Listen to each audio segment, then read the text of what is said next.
This video is designed to give you a system for starting to fly fish for bass and panfish. We're convinced that if you add these species to your angling menu, you'll open the door to new seasons and new water. Oh, there he goes. You got him! Nice going, little one. Your host is Skip Morris, and he's joined by his wife, Carol. She's an excellent angler in her own right, but operates as a straight man in this tape, asking questions and taking instruction in your place. So it's a logical man. Oh, he came off. Oh, did he? Did a good head shake for you, several of them. Too A bad. lot better than that tree's doing for me. Our hope is that by watching this video, you'll achieve a basic understanding of the gear and tactics you can use to start fishing for these often overlooked but exceptional fly fishing species. We'll start with a look at the gear Skip thinks is best suited for the task at hand. This is not meant to prevent you from heading out with your present fly fishing equipment. Our goal is to get you fishing for bass and panfish. Following our look at gear, we'll hit the water for bass. Skip and Carol will take you through a system that will allow you to discover the right fly to fish and how to use it. We'll end our bass lesson with a look at the variety of flies Skip ties and uses for bass fishing. After our look at bass, we'll move to a different lake and different water to do a little angling for bluegill and sunfish. This is our panfish section, and we'll go over the ways to find and fish them. We'll end panfish with the fly Skip uses and give you a few additional pointers you might find handy in your pursuit of this new angling adventure.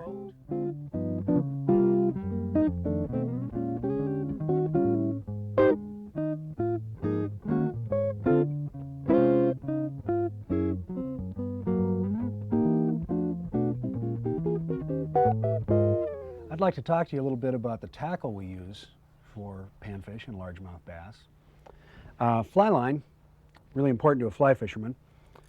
Now I think for bluegills, I like a 6-weight line, floating. We've done nothing but floating lines here, and normally that's the way you go with these fishes. 6-weight is great for panfish. It's heavy enough if you hook a bass, or you need to switch over and the bass fishing gets good and the pan fishing gets slow. Yes, you can go lighter, but remember, there are largemouth bass out there waiting to take your panfish fly. So a 6-weight has worked very well for me. A 6 will work for largemouth bass, but an even heavier line has some advantages with those big flies and those big fish. So ideally, a 6-weight for panfish and a 7 or even 8-weight for largemouth bass. And some guys go even heavier for the really big bass, but normally 7 or 8 is great. As far as a rod, I like 8.5. Graphite's great. Fiberglass is still good. It's got to be a tough rod. Don't be buying rods that break if you're going after largemouth bass. That's not so true of panfish, but remember, largemouth bass don't always know not to take a panfish fly.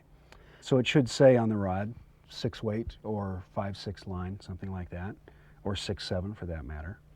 I like a rod with good power for the bass. Modest power is fine for the panfish. Of course, a 6-weight for the panfish, possibly for bass. I prefer 8.5 feet, frankly, but a lot of people prefer 9 feet in the rod. And I don't think you need a fighting butt for these fishes, but maybe I haven't caught big enough bass. I might feel differently then. As far as a reel goes, that's the least important of these 3 we've discussed just now. You do, however, want a reel that won't jam, won't get the line caught in it, one that has a smooth and efficient drag that's adjustable. And I prefer the single action reel. That's kind of the classic, the standard. Just means the handle's right on the reel, no gears, no gimmicks, just one turn is one turn. The capacity of the reel. You don't need a lot of backing for catching bass. Bass are hard fighters, but they don't run a lot, so you don't need a ton of backing. Mostly you just have to hold the fly line on there. Of course, you might use the reel for other things. Then you might want a normal amount of backing on there. But for bass specifically, wouldn't worry about it. Not much backing needed. 20 yards would be plenty. 50 would be more than plenty, so on. Leaders for the panfishes, I usually use 3X, anywhere from 7 to 9 feet.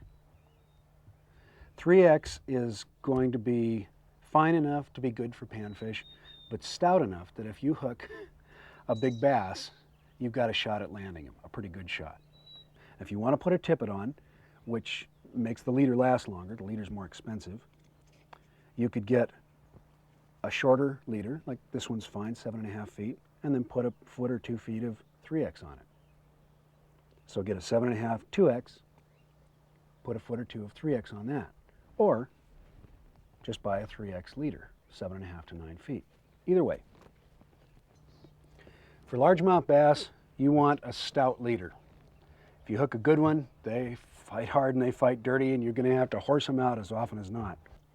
This is 1X. That's pretty stout.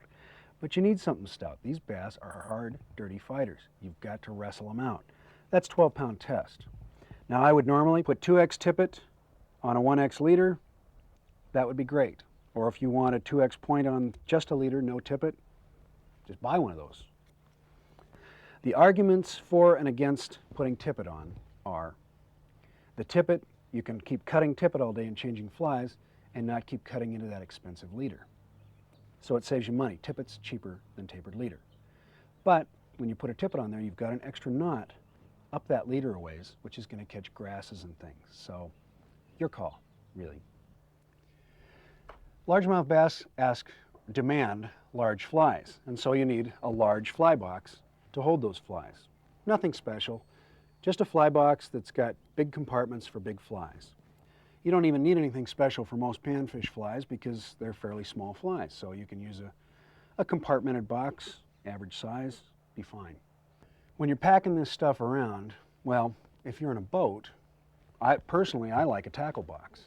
Tackle boxes work just great for me. I can just drop it in the bottom of the boat and I don't have to wear anything I don't want to wear. And it's waterproof, so it, things get wet, the tackle doesn't. I like a tackle box in a boat. But a lot of times you're fishing from shore, you might be wading. Vest is a good choice because if I carry a tackle box, I just keep leaving it on shore and then running back and getting it repeatedly all day long. That's the kind of memory I have. If you have that kind, you too would probably be better off with either a conventional fishing vest, the standard choice, or you could try something like a chest pack, the same kind of thing you'd use for trout. Chest pack, hip pack, these are newer options, but they're good ones. And you're going to need all the conventional things. One more item that I won't insist you wear, but I'd like to, I sure recommend it strongly, is that you wear glasses. Not just because polarized sunglasses can help you see below the water, which they can, and which is really nice, but primarily because they are eye protection. When you're casting flies, hooks and human eyes, that's a bad combination. This can protect your eyes from hooks. And hooks, you never know where they're going to go when you mess up a cast. If it's bright, sunglasses are wonderful. If it's not, if you're fishing in the evening or low light, clear glasses. Even the inexpensive safety glasses you can get at a hardware store. But wear something, protect your eyes. Be smart, be safe.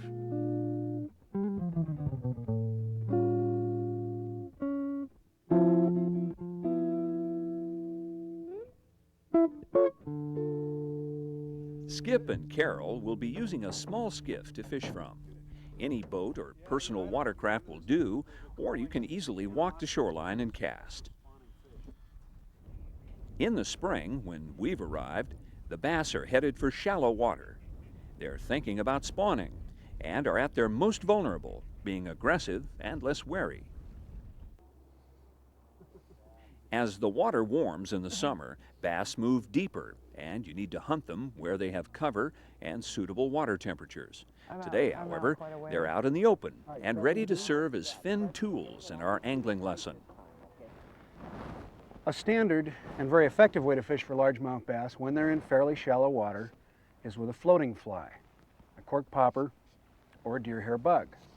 And here's more or less the standard sequence. Put the fly in, give it a twitch or two, make it make some disturbance. Then you let it sit for a long time. And the key here is to really let it sit a while. A lot of times your strike will come while the bug is sitting still. Look at the little concentric rings after the bug has been moved. And when they die down completely, which takes a while, that looks about right, so I'm going to give it the tiniest twitch. and then wait a little bit. Give it another one. Start picking it up a little more speed. Oh!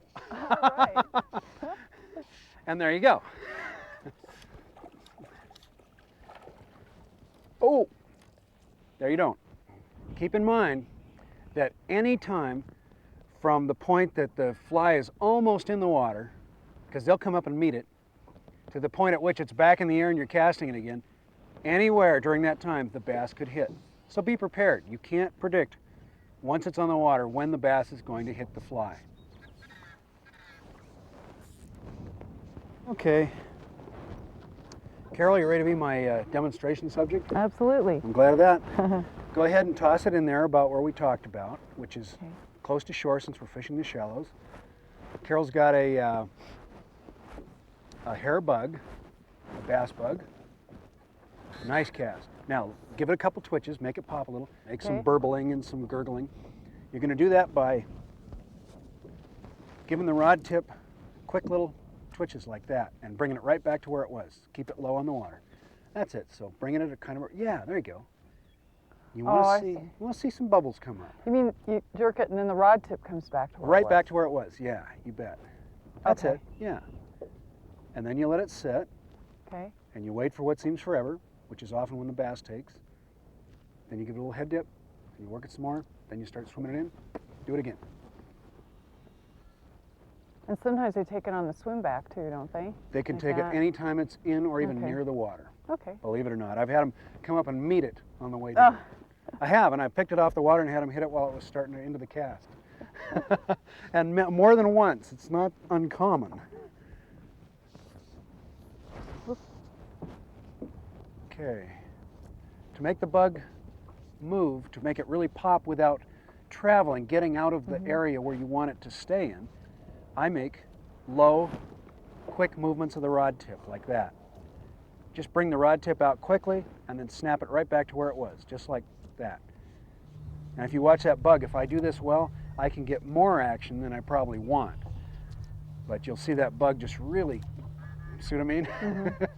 It's loud.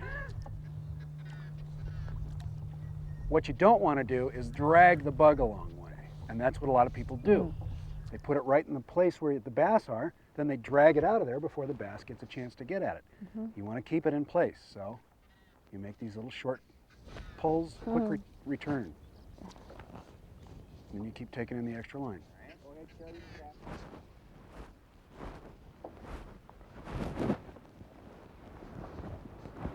Okay, you want the rod at about a right angle or close to it to the line. Right angle to the line? Yeah, and then give Okay. it those quick snaps. That's it. That's it, and then just let it sit. So after we work an area and we start to work down the shoreline and we've used these poppers for a while, how do you determine when you're going to switch to another type of fly, like a weighted fly, something like a streamer that's going to go down? What's your opinion on that? Well, there are two criteria. The first isn't very important. That just means you're tired of what you're doing. Which Okay. probably isn't very good criteria if you're catching fish. And if you're tired of what you're doing and you're catching fish, you shouldn't be fishing. But the important thing is that if what you're doing isn't working, try something else. Try different water, maybe deeper, maybe different kinds of cover, maybe just a different part of the pond or lake. Try a different fly, or both. Just experiment and be real open-minded. You don't have to be an expert to try different flies in different places. You just do it. And it, you know, a lot of times that turns the trick. If they're not going to hit poppers today, or they're not going to hit in this part of the lake, try another fly, you try another part of the lake, you just experiment. Do you think if you were fishing for say 15 minutes and nothing was happening, that's a reasonable period of time, or do you give it longer than that? Oh, that's a good question. I kind of do it by feel. Oh, you do? And I think that's something that you develop. Sure, so experience has something to... Yeah, 15, 20, 25 minutes. That would be plenty, I think. You can only go so long just having fun casting.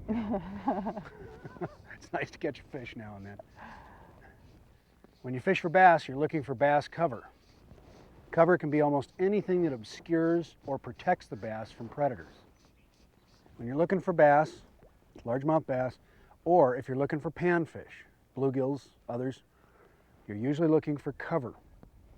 One good kind of cover for bass and panfish: trees. Trees that have fallen in the water, like the ones we saw earlier, or trees that are flooded, as they often are in reservoirs like these. This is a good spot because it has two kinds of cover at least. It's got the trees, and we've got the reeds, the shallow water plants. That's another form of cover for bass and panfish. One kind of cover to look for along a shoreline for bass or for panfish is any kind of irregularity. A little point, a little bay. Now we have this little indentation, which I guess you could call a very small bay, and I think there's a bass in there. Cover is key when it comes to bass. They like structure, whether that's trees, lily pads, rocks, boat docks, or the like. In and around structure, they can find a number of things they desire. Overhead cover provides them protection from both predators, like ospreys and eagles, and from the sun. Shade means cooler water temperatures, and since fish don't have eyelids, shade protects their eyes. In addition, this is often where they find food. Minnows, bugs, and a variety of other edible delights make their home in such places.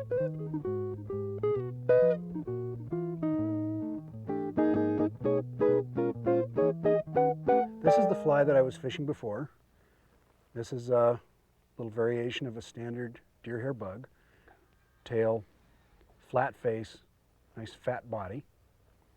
And I'm switching to the next logical step, which is going to take me down a few inches, at least part of the time, which is a diving fly. This has the tapered head, and then they often have a diving collar, which causes them to dive under the water. If the bug doesn't work, a logical step is to try the diver. Sometimes largemouth bass will prefer a fly that dives down at least a few inches. It can make a big difference. It can turn your fishing from very slow to really good. I've got a fairly bright colored, well, it's very bright parts of it, yellow, some yellow and black diver, and I switched from a darker bass bug, and I just thought I'd try the lighter one. Makes sense to have Carol try something a little different. We're both going to try a diver, but she's got this darker one, which has got some brown and black in it. With the diver, the point is to make it dive. You can make it dive a little bit, like that, just short little dives. Sometimes that's the best. Or you can make it really dive, make long, deeper dives, and then float back up. You have a lot of versatility with this fly. Experiment with it. Sometimes letting it just rest after a dive on the surface, after it's floated back up, and the bass will take it then. Just tease at them and experiment. Here's how I make this diver dive. You can draw it with the rod, but you want to keep bringing in that line, or you can just do it by stripping in the line. Usually it's a combination of both. For short strips, it's just little twitches and pulls. That gets the diver to dive just a little bit. For a big dive, you're going to really draw it.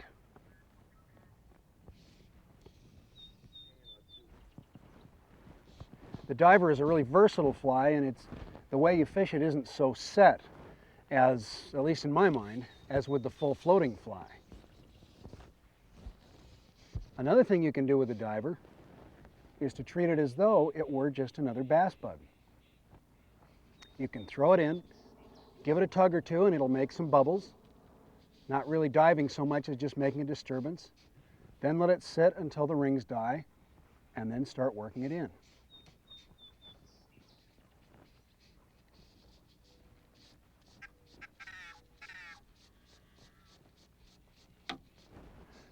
That's pretty much the bottom line with bass fishing and with panfish fishing. You find something that works, and then you stick with it as long as it works. And if it stops working, you try something else.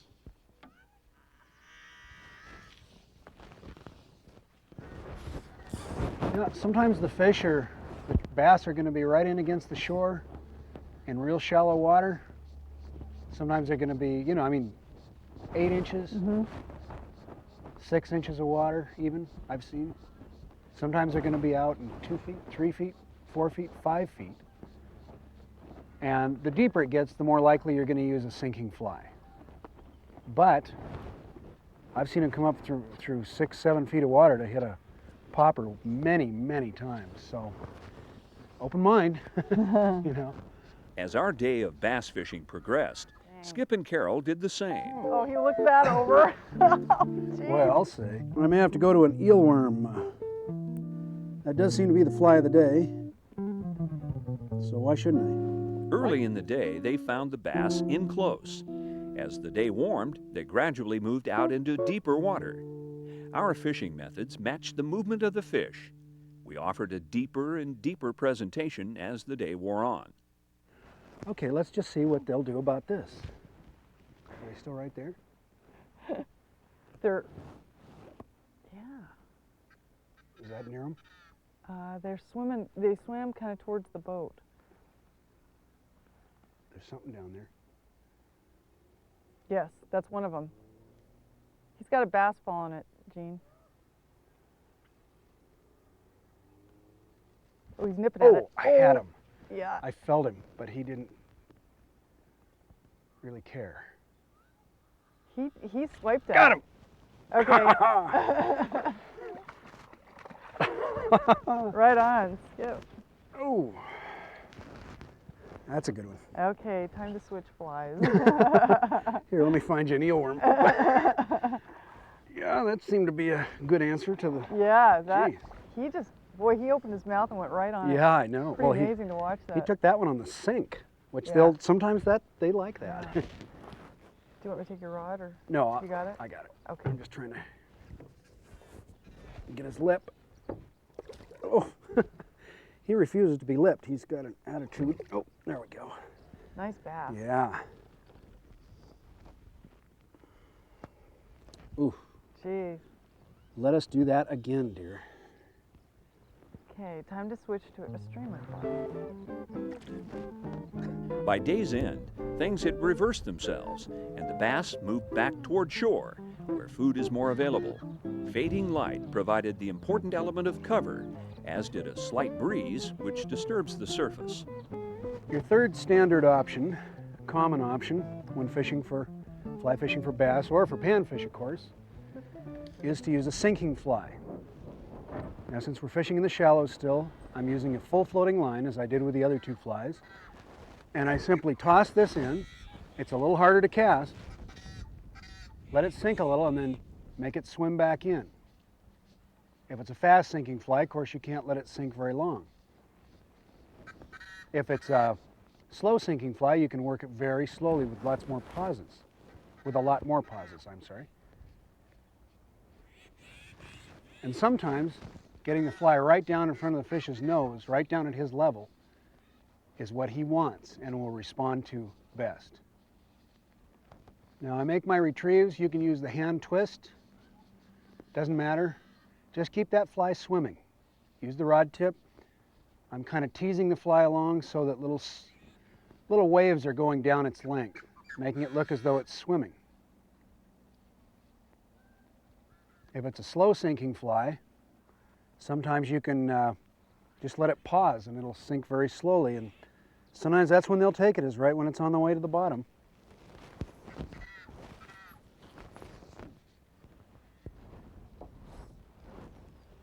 Oh! Ha ha ha! Cool. All right. Boy, I saw that. Saw the mouth come up. Oh, I saw the fish come right after it. I wasn't sure whether to let it sit or whether to hurry it up. Oh, nice bass. Hurrying it up was the answer. Whoa. Boy, that's a beaut. Yeah. Yeah. Come on, you large mouth. That's about what? What do you think he weighs?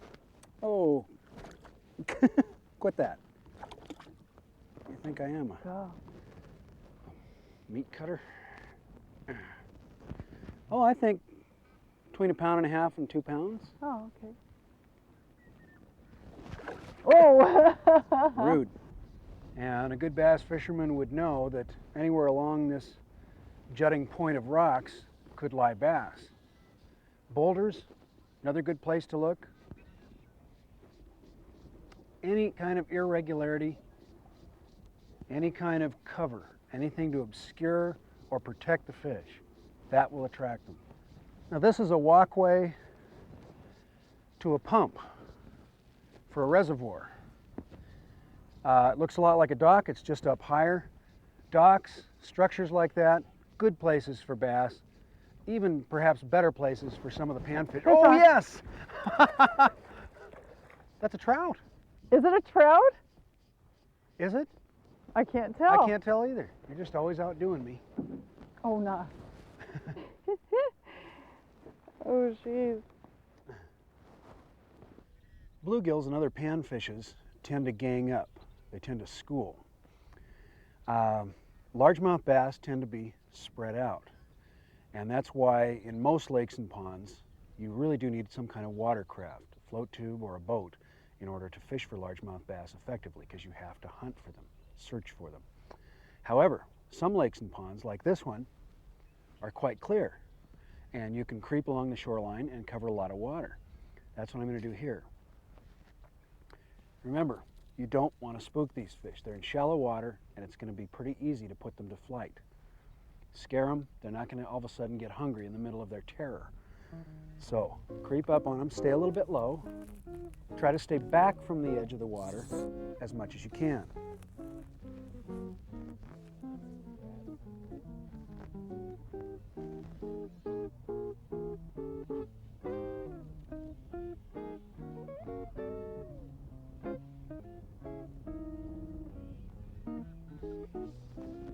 Skip Morris is an exceptional fly tyer, and he has his favorites for bass.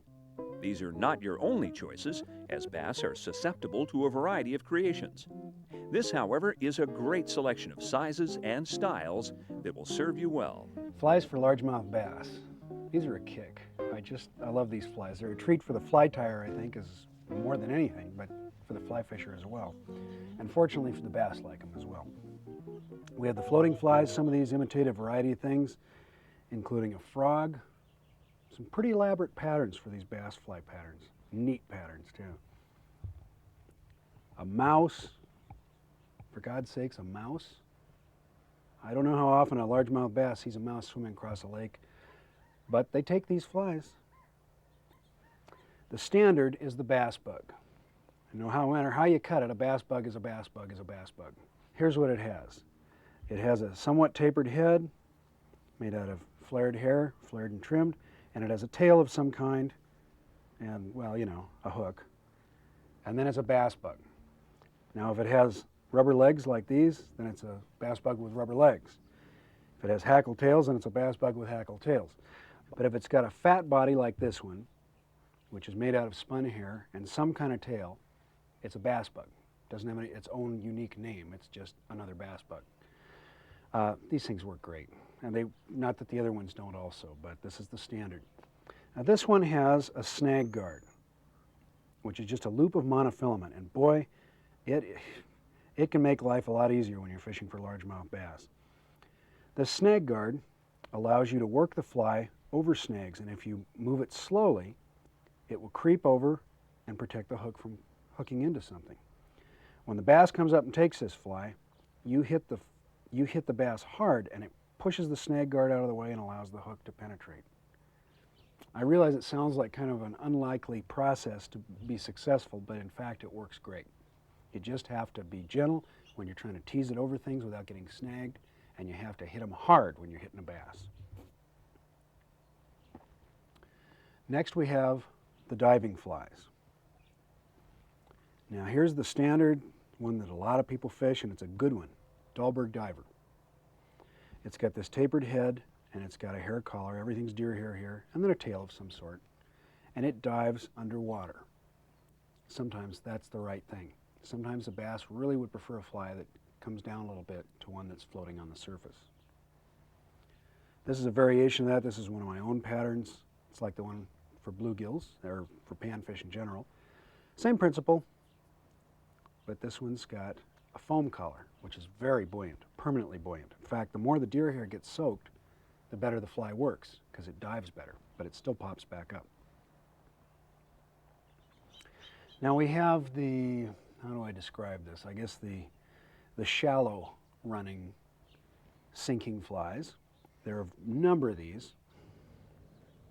This is a good example. This is Dave Whitlock's hair water pup. Neat fly. He didn't tie this particular one, but he ties it beautifully, of course. I tied this. And it's got this long, active tail. And this fly, unless it's, well, actually it never sinks fast. It always sinks slowly and normally is fished fairly close to the surface, unless you want to change to a sinking line or something. But it's really effective. It really swims through the water. These flies, you let them sink a little and then you work them slowly. There are a bunch of them. The good old zonker, which is so often used for trout, is a great bass fly. I like to tie it in these colors with the dark olive back and the gold underside, and then it looks like a baby bass. And bass eat their young. They do it all the time. In fact, they relish doing that. Don't think less of them, because there are a few game fishes that don't eat their young. And then you have the flies that really seek the bottom. Here's Dave's eelworm streamer, another Dave Whitlock pattern. Dave's been a real pioneer in bass flies and fly fishing for largemouth bass. And this has these heavy eyes that really pull this fly down. This fly is going to seek the bottom, no question about it. It goes right down. So you can fish down several feet with this if you give it time to sink. Once it's down there, when it's going up and down, those weighted eyes, and you're retrieving the fly, and these tails are going to move in the water, pulsate, swim, deadly. Now let me show you a concept. This is a fly. I use this also as an example of a floating fly for bluegills. But Jack Ellis calls this his fence rider. And the most significant thing about this, well, hard to say whether it's a bluegill bug, or I mean a panfish bug or a bass bug, because in fact it's the size of the fly and hook that is the most significant feature of this fly. If you have a hook about 7/8 of an inch long, a fly tied on that hook will be large enough to interest largemouth bass, yet small enough that you can catch large panfish like bluegill on it. He calls it the fence rider. I've used this concept and I call this fishing in the overlap, or the lap, the bass panfish lap. That's where the size of the fly is in that middle. It's the small end for bass, the large end for panfish, where they overlap. And if you fish this fly in a lake with both fishes, you never know what you're going to catch next, whether it's going to be a bass or some kind of panfish, and you can catch a lot of fish and have a great time. I think that's a lot of fun. So again, a hook about 7/8 of an inch long, and then you have your overlap or fence rider type fly.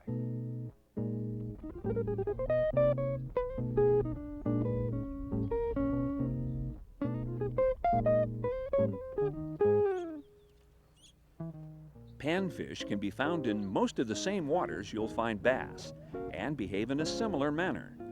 What's different is that shallow water and structure are even more important to panfish. They have more to fear than birds of prey. Bass and other game fish eat them as well.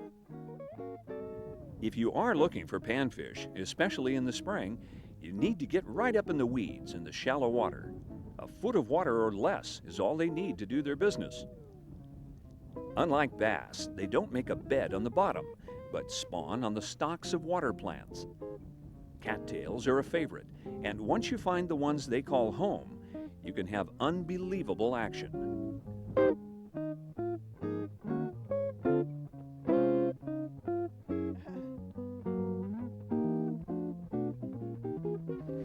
You know, there are all kinds of panfishes, freshwater panfishes. There are yellow perch, rock bass, warmmouth bass. The most common are probably the bluegill, which is the universal panfish. You probably, if you have any panfish, you'll have at least some of those, often a lot of them. Then there's the crappie, which is quite common. And the green sunfish is probably almost as common as those other two, at least, and more common in some parts of the country.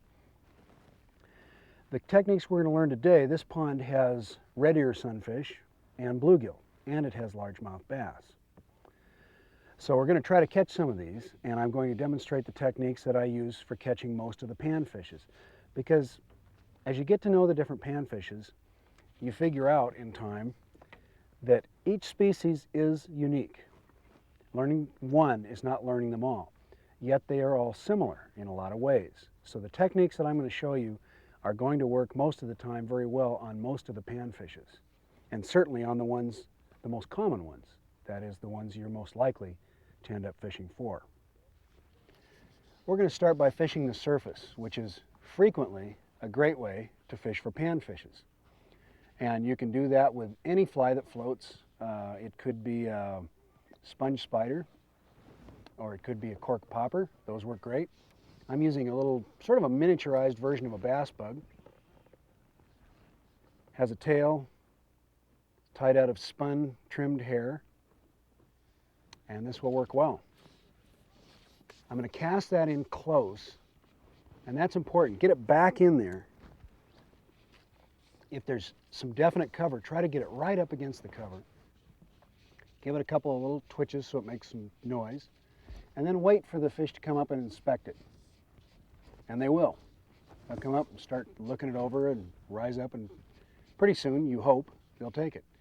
If that doesn't work, after you've waited a little while, nothing's happened, give it another little twitch. Wait a little longer, then start swimming the fly in. It's actually just about the same retrieve I use for a floating bass fly. And you can vary it. Some days, you know, they may want you just to swim it slowly along right from the start. Some days you may find that if you just let it sit there, after it's dropped, they'll come up and pick it up. Sometimes the subtle approach is best.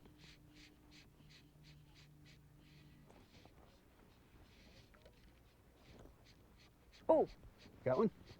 yeah, bass. Is it a bass? Not a big bass is my sense. Oh, yeah, no, he's tiny. Oh, Oh. quick release. Sheesh. Well, like a lot of panfish, not all, bluegills do have a tendency to school. That's particularly true in the spring when they're gathering up to mate. But it's just kind of true anytime. They like to school, and they have a tendency to do that. And like any fish, they like cover, protection. So you look for cover around the shoreline. That's the most common place to look for bluegills. Sometimes right up in inches of water. That's not uncommon at all. One of the things I notice a lot of fly fishermen do when they go after bluegills and other panfish is just to work that fly too actively. And my feeling is that the bug, as it's sitting there, is really going to catch the most fish during that time more than when it's moving. At least that's what I've found, especially with the floating flies. Lucky. Oh, darn. Oh, that was a nice one.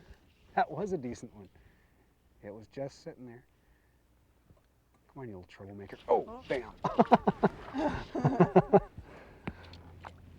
These are sure pretty ones, though, aren't they? Yeah, Yeah, they're so... They're kind of speckled. I don't remember most bluegills being this speckled. Not very big, but big enough to be fun. And now these bluegills have come out and taken a look at us. There's a bunch of them in there. And I don't think they want to come up and show themselves anymore, so I'm going to go down to their level. And they've seen one of their buddies get yanked out, and they've also looked me right square in the eye. Okay, Carol, I would like you to demonstrate how to fish a heavily weighted fly. Okay. Now remember, it's no matter how delicate a cast you are, it's going to plop into the water. That's why you don't want it in real shallow water where you can scare the fish. Nice plop. Mm-hmm. And you're trying to toss it in just as close as you can to the cover without, you know, getting snagged. Okay. And then you stop after you cast it. You just cast, wait. Okay. If you want to, you can drop the fly in the water right next to the boat, see how fast it sinks to get us feeling for that. But try counting to 3 or 4, then retrieve it slowly. And How do you start as far as the retrieve? How fast? well, slow. Slow? You're trying to, yeah, you've got a weighted fly, but you've got that leader and the floating line trying to pull it back up. Oh, okay. Trying to sort of slide it or hinge it up over the water. So you're trying to keep it down where you counted to. Right. So now try another one. Okay. Did a fine job there, by the way. Oh, thank you very much.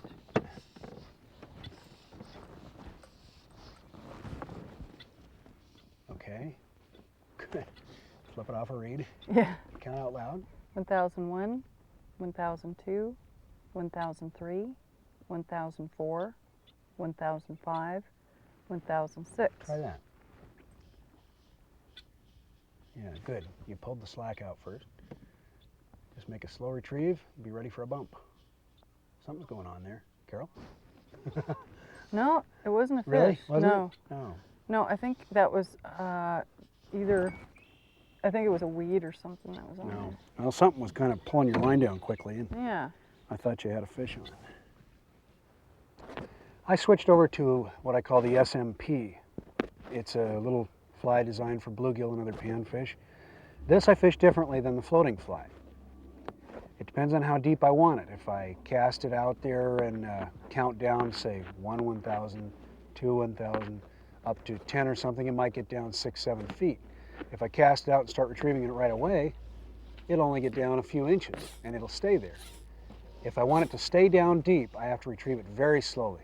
If I want it to stay up near the surface, I have to retrieve it more quickly. Doesn't do you much good to get it down there 6 feet and then retrieve it quickly enough so that it just shoots up. For a shallow retrieve, I would probably retrieve it about like this. Just keep it moving right along. And of course it depends on how heavy you make the fly when you tie it. Now if I've got the fly, anything following it? No. If I've got the fly down 6 feet, of course I'd cast out and I'd go 1 1,000, 2 1,000, 3 1,000, until I got to about 10. When I've counted long enough and the fly's down, if it's deep, I want to keep it down. The only way to do that is to retrieve very slowly. Now I can waggle the rod tip a little bit, or I can be a little inconsistent about the way I retrieve. That gives the fly a little bit more motion and life. I've got a straight leader and a floating line. If that line jerks, twitches, anything, I set the hook. You've just got to be ready and willing to experiment. So with this fly, I experiment with the retrieve, and I experiment with the depth. There they are. Skip's system for going after panfish is no different than the one he uses for bass. He starts on the top and works his way down through the water column. Okay, I think I can draw. Everything is a little smaller and lighter for panfish. Rod, line, and flies are matched to the anticipated catch. This is a place where the extremely light rods that are becoming so popular can make for great sport. Oh, here comes one. On this day and on this lake, our fish were tiny. You can find bigger panfish if you look for them.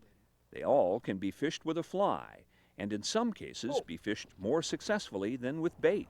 Found the bigger ones. Boy, coming out of the woodwork here. Or maybe I just needed to get down to them. That's a decent one. That's not bad, Carol. No. I can get it down, fish it 6 or 8 feet down even. Oh, here, I'll show you. I'm gonna cast. Okay. Let's say that it's 5 feet deep here and I want to get it right on the bottom. I'll just sit there and count 1 1,000, 2 1,000, 3 1,000. Oh! Found the bigger ones.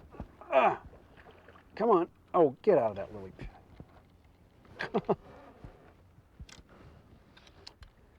I got flora and fauna here.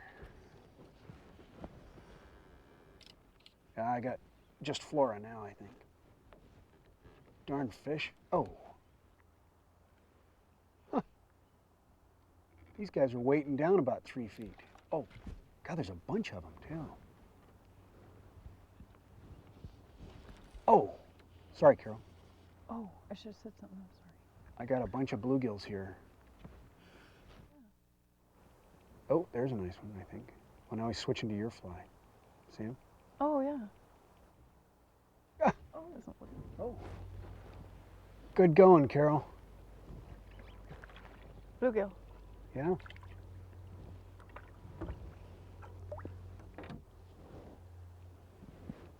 Nice, small. Yeah, he's beautiful color. Yeah.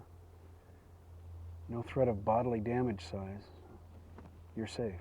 Yeah. There he goes. Come on, guys, make a commitment here. Oh, there we go. Yeah, they're small, all right. No wonder I wasn't hooking them. Well, geez, no kidding. As you can see, they are a bit picky when it comes to feeding. For one thing, they don't want to take on anything that will bite back. The lifelike nature of a fly can provoke strikes even when panfish are not in the feeding mood. Maybe, oh, there we go. All right. Oh, yeah. He was really pulling it down. He's not very I big. didn't know they got that small. There are a few things to know about casting both the bass and panfish flies we're showing you in this tape. You need to open up your casting loop to ensure that you keep the fly out of your hat or head. Okay. By dropping your tip a little further in front and in back, you open the loop and keep the fly further from your person. You end up with a little floppier presentation, but it's better to err on the side of safety. The thing about casting these big bass flies, and it doesn't matter what kind they are, whether they're sinking or floating, they're going to be either heavy or wind resistant. You can't just flick it back and forth the way you would with a size 10 dry fly, some trout fly. You've got to take it slow. Give the fly time to come around, and that'll smooth everything out. But you've got to take your time. You've got to be a little longer stroke, smoother stroke, and be a little more patient. You have to wait till that heavy fly comes around at the end, and then you stroke it. And you slow it down, and you become a little more patient. Things are going to go well. You're going to be able to cast these bass flies without trouble. If you try to hurry them, they won't do it. Some people find it easier with the big bass flies to drop the rod. Now notice the angle I have here. I'm not casting directly overhead, as most casters do, like this. I'm dropping the rod to the side. Some people find it easier to cast big flies, including bass flies, if they tip the rod a little bit, or a lot. Remember, be patient, let the fly come around, be smooth.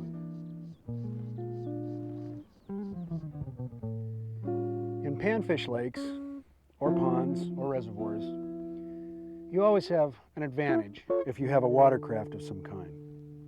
That can be a boat, or a float tube, or a kick boat, whatever, but it allows you to really move around and reach a lot of places that you can't reach on foot. However, especially where it concerns panfishes, many of these, the crappie, the bluegill, and others, tend to school. So if you find one or two, you may find a bunch. This means it's practical, a lot of times, to fish for panfish from foot.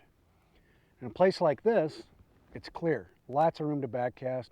You could walk half this lake and fish the shoreline, which is where most of the panfish will be. Some lakes aren't so clear, but you know, if you can find a little bay where you can get a room to cast, you might be able to spend an hour there catching panfish after panfish because there may be a lot of them in there. It's not like fishing for largemouth bass. So we're going to try fishing for panfish right around here off our feet. We may or may not catch them, but we're going to have fun trying. Carol, get them. And I'll move down from you a little bit and I'll get them. So stay back from the water. Okay. If you get close to the water, stay low. Okay. Remember, they're in the shallows, so they're spooky. So you want to start fishing from the shore first and then fish further out, work your way out? Definitely. Start, oh, ha-ha! All right. Well, he jumped right out.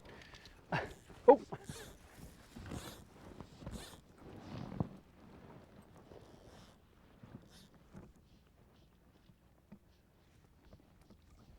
Yeah, like that. Okay. Now I spooked another one, but you know, it's the price you pay for being successful in catching one, I guess. Actually, he's more curious than spooked. Let's see if I can.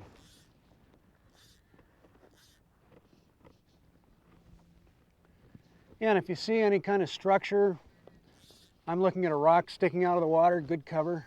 Mm-hmm. Work that pretty thoroughly. There are rocks and weed beds out here. Yeah, if it's real shallow, you might find stuff that's further out that they can hide around. Weed beds that are rising up from the bottom.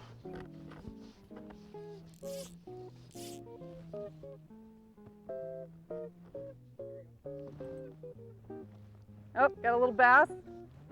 Oh, there he came off. Oh, Did you just get one? Little largemouth bass. Oh, that's a little bigger than what I'm seeing out here. The way that I'm teaching you to catch panfish and bass, fishing right around the edges, close to cover, is the standard way, and it's a good way. There are other ways. You can explore the mysterious depths with sinking lines and such, but really day in, day out, this is how it's done. And especially in the beginning, by far, this is the best way.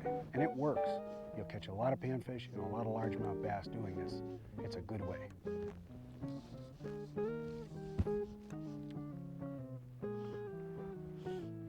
The variety of panfish flies is less than that of bass because panfish haven't been on the fly angler's agenda as long.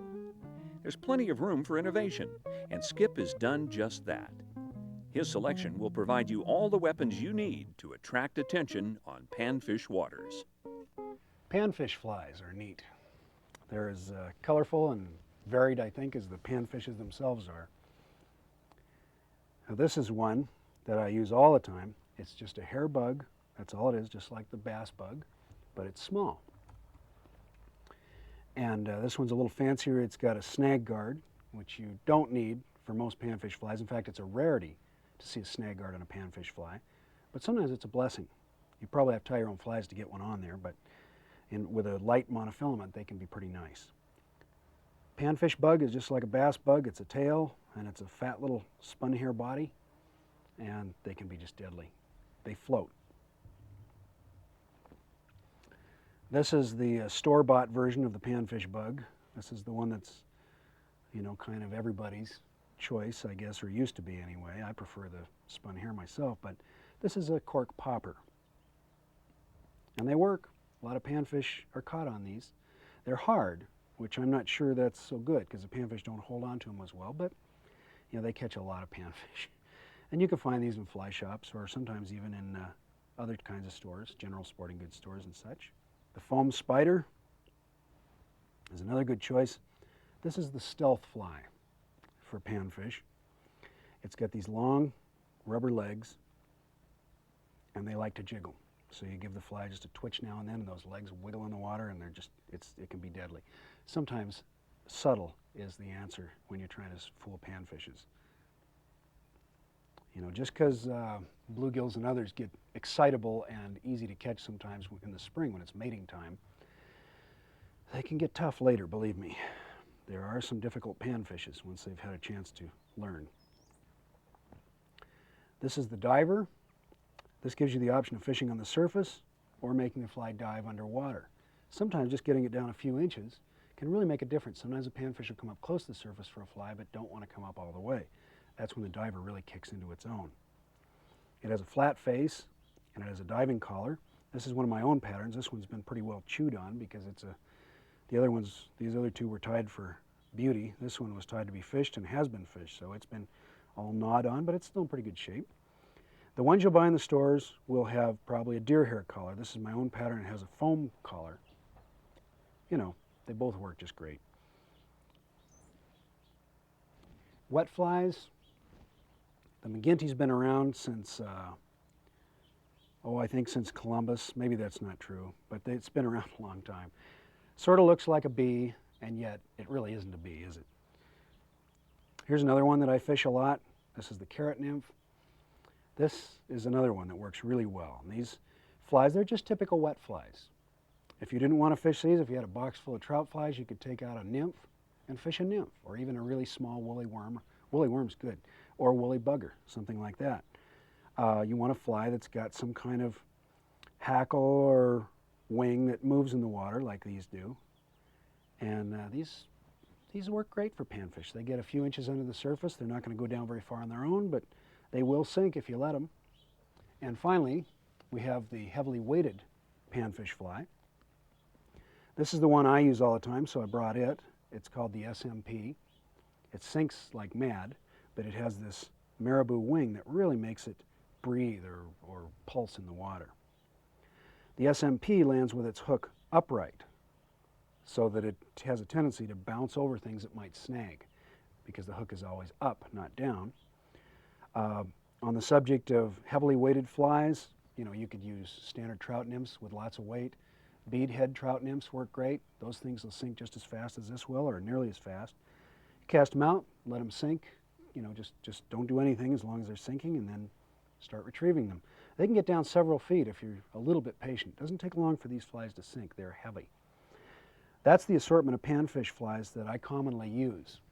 And each has its place, its own unique way of performing and of tantalizing bluegills and other panfishes. But if you just have a box of trout flies, you know, a lot of those will work too. So keep an open mind, but these are my favorites. Oh, let me get my fly in the air. Oh, you're looking good. That's it.